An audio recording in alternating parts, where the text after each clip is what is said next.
సారాంశం. సార్, మంత్రులపై చంద్రబాబు నాయుడు గారు ఆగ్రహం, జగన్ బాటలోనే సీఎం గారు అని జరుగుతున్న ప్రచారం.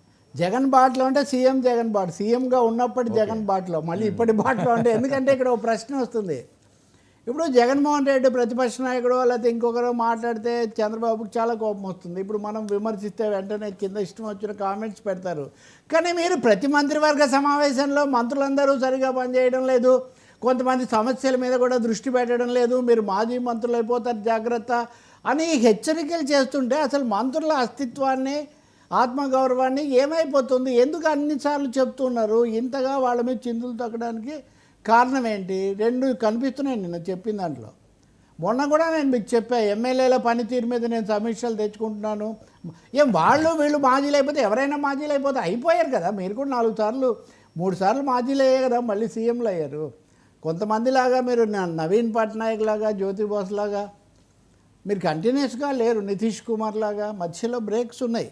కాబట్టి ప్రజలకు నచ్చకపోతే, సరైన పాలన చేయకపోతే మాజీలు అవుతారు ఎవరైనా. అది ప్రజాస్వామ్య సూత్రం, అందులో పెద్ద సమస్య లేదు. కానీ పని కట్టుకొని మంత్రులను ఒక మంత్రివర్గం అనేది సమిష్టి బాధ్యత.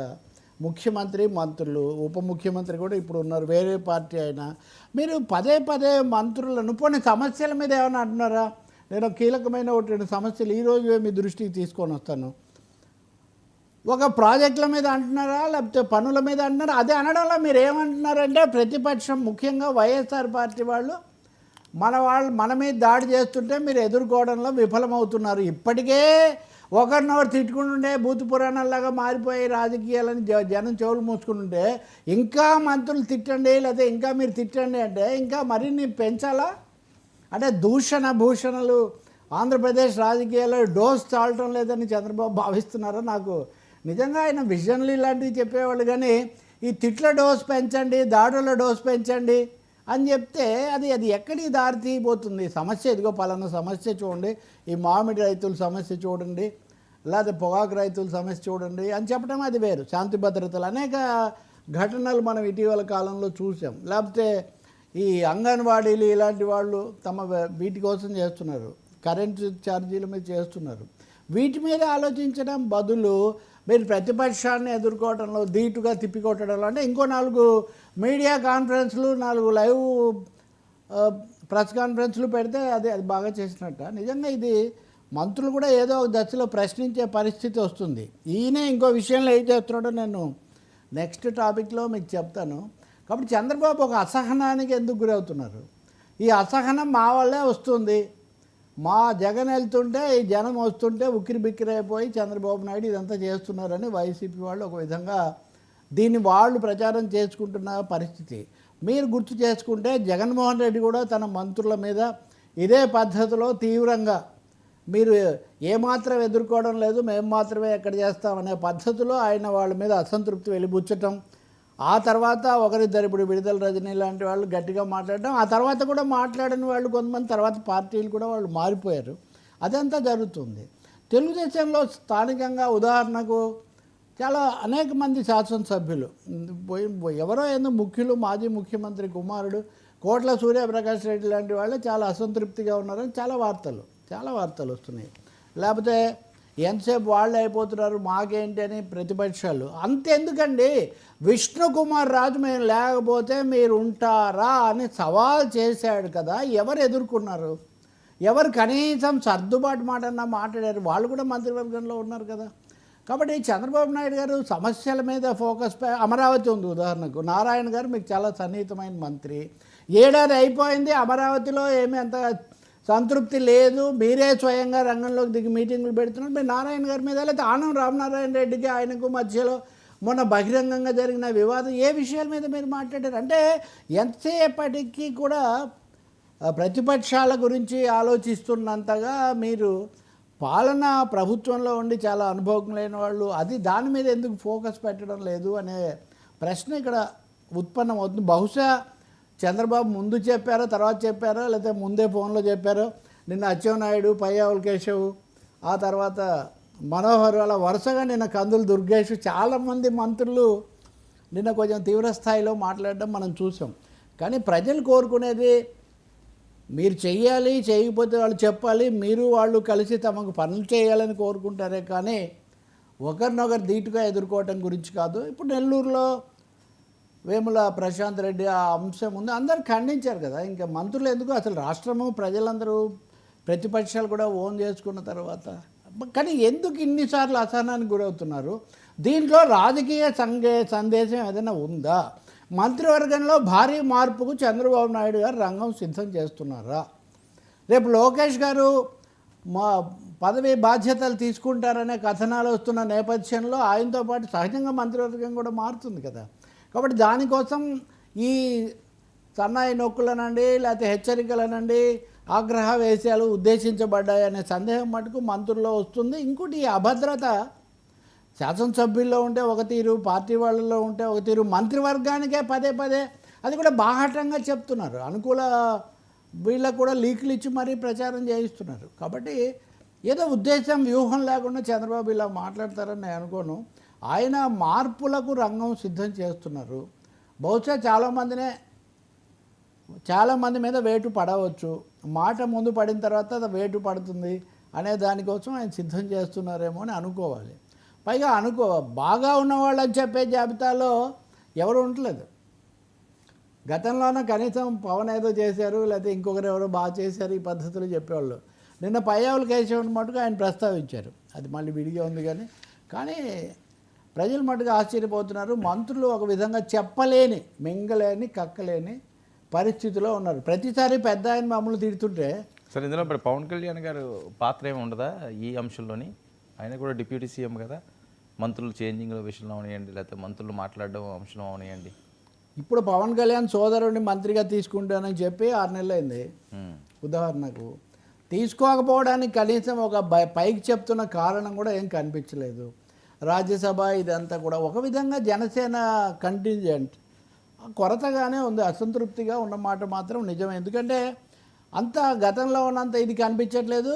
మీరు ఎలాగో పవన్ కళ్యాణ్ ప్రస్తావన తెచ్చారు కాబట్టి లోకేష్ చంద్రబాబు నాయుడు ఇంతకుముందు పేరెంట్స్ టీచర్ మీటింగ్ దాదాపు టీచర్ అయినా పేరెంట్ ముఖ్యమంత్రి అన్నీ ఆయనే కాబట్టి వాళ్ళు కొత్త చెరువు అనే దగ్గర పేరెంట్ టీచర్ మీటింగ్ అటెండ్ అయ్యారు. Well and good. ఎప్పటి నుంచో ఉంది, ఒకే రోజు ఇదంతా జరపమన్నారంట. అక్కడ పవన్ కళ్యాణ్ నేను లోకేష్ సవాల్ స్వీకరిస్తున్నాను ఒక మాట చెప్పాడు. సారీ, లోకేష్ పవన్ కళ్యాణ్ సవాల్ నేను స్వీకరిస్తున్నాను అనే ఏ విషయంలో అంటే మొక్కలు నాటే విషయంలోనే. మొక్కలు నాటే విషయమైనా సరే నిన్న దాని కొనసాగింపుగా మీరు కనుక చూస్తే నిన్న మంత్రుల మీద చంద్రబాబు నాయుడు గారు ఎంత అసంతృప్తి వ్యక్తం చేశారో ఈ పేరెంట్ టీచర్ మీటింగ్లో లోకేష్ మీద అన్ని ప్రశంసలు చూపించారు. ఇక్కడ సభలో మాట్లాడినప్పుడు పేరెంట్స్తో మాట్లాడినప్పుడు కూడా సరే తండ్రికి పుత్ర వాత్సల్యం అది పొరపాటు కాదు, లేకపోతే బాగా మీకు మంచి మంత్రి ఉన్నాడు, అన్నీ చాలా చేస్తున్నాడు, ఇవన్నీ కూడా తీసుకొచ్చాడు, తనకు టెక్నాలజీలో కూడా మంచి పరిజ్ఞానం ఉంది, ఇవన్నీ అక్కడ ఆయన సంతోషంగా ఉత్సాహంగా చెప్పారు. Well and good. సభలో మాట్లాడేటప్పుడు కూడా ఇంతకుముందు విద్యారంగం పూర్తిగా దెబ్బతినిపోయింది, దానికి ఇన్ని ప్రయోగాలు తీసుకొచ్చారు, ఇన్ని రకాల ఆపులు తెచ్చారు, ఇవన్నీ చెప్తూ చాలా బాగా ఈ మంత్రి లోకేష్ అంటే నిన్న అంత ఆగ్రహం వెలిబుచ్చి ఈరోజు మళ్ళీ పొద్దున్నే ఇంత ఉత్సాహంగా ఇదంతా చేస్తే మరి ఎలాంటి సంకేతాలు వెళ్తాయి అని నిజంగా అంత బాగుందా అనే ప్రశ్న కూడా నేను ఇక్కడ వేస్తున్నా. ఎవరికి కోపం వచ్చినా ఇదిగోండి సర్కారు బడిలో చేరేదెవరు, ఇది స్టోరీ. సార్ 4,750 పాఠశాలల్లో 0 అడ్మిషన్లు. 4,750 పాఠశాలల్లో 0 అడ్మిషన్లు ఈ విద్యా సంవత్సరం. ఇది అఫీషియల్. 1-6 తరగతుల్లో ఎవ్వరు కూడా చేరలేదు అస్సలు. ఎందుకు చేరడం లేదు? దీనికి వైసీపీ ప్రభుత్వం కూడా ఉంది. వరల్డ్ బ్యాంక్తో వీళ్ళు సాల్ట్ ఒప్పందం అని ఒకటి చేసుకున్నారు. దాని ప్రకారం స్కూళ్ళు, ప్రైమరీ స్కూల్స్ లేకపోతే ప్రీ ప్రైమరీ స్కూల్స్ వీటిని చాలా దూరంగా మార్చడం ఇదంతా జరిగింది. సో అంత దూరం వెళ్ళలేము అని పేరెంట్స్ స్టూడెంట్స్ అక్కడికి పోవడం లేదు. లోకేష్ ఇందా చంద్రబాబు చెప్తున్నట్టుగా ఆయన కొన్ని చర్యలు తీసుకున్నారు, కానీ బేసిక్గా ఈ ఒప్పందం ఈ ఫ్రేమ్ నుంచి బయటికి రాలేదు. నిజంగా అక్కడ కూడా విమర్శ చేయాలి. చంద్రబాబు నాయుడు గారు మరి మంత్రుల మీద మంత్రివర్గంలో అన్ని మాటలు అంత ఆగ్రహం వెలిబుచ్చినప్పుడు ఎందుకు చేరడం లేదు పిల్లలు, దీని గురించి ఆలోచించాలి. 4,000 స్కూళ్ళల్లో చేరకపోతే దాదాపు చెప్పుకోదగిన సంఖ్య కదా ఇది. సో అంత బాగుంది అని అనుకుంటే ఈ ఏడాదిలో 1.50 లక్షన్నర మంది పిల్లలు తగ్గిపోయారు. గత ఏడాది చివరి నాటికి 35 లక్షల మంది పిల్లలు ఉంటే ఈ సంవత్సరం 32.50 అంటే 2.5 లక్షలు తగ్గొచ్చు అని కొంచెం ప్రాథమిక అంచనాలు కొంచెం అటు ఇటు అవ్వచ్చు. సో నేను పర్ఫార్మెన్స్ వైజ్గా మీరు మంత్రులను విమర్శించదలుచుకుంటే, శాఖలను విమర్శించదలుచుకుంటే ఈ అంశం కూడా ప్రస్తావనకు వచ్చి ఉండాలి కదా. కాబట్టి వెల్ అండ్ గుడ్, తను కూడా పాఠం చెప్పారు. మనందరం చంద్రబాబు గారి పాఠాలు వింటూనే పెరుగుతాం కదా. పొద్దున్నే మీడియా వాళ్ళకు మొట్టమొదట పాఠం వినేది మీడియా వాళ్ళు. ఆ తర్వాత వాళ్ళ పార్టీ ప్రతినిధులు, పార్టీ కార్యకర్తలు. లోకేష్ కొంచెం ఎక్కువే వింటుంటాడు ఖచ్చితంగా, ఎందుకంటే ఆయనకి ఇంట్లో కూడా చెప్పే ఒక అవకాశం ఉంటుంది కాబట్టి.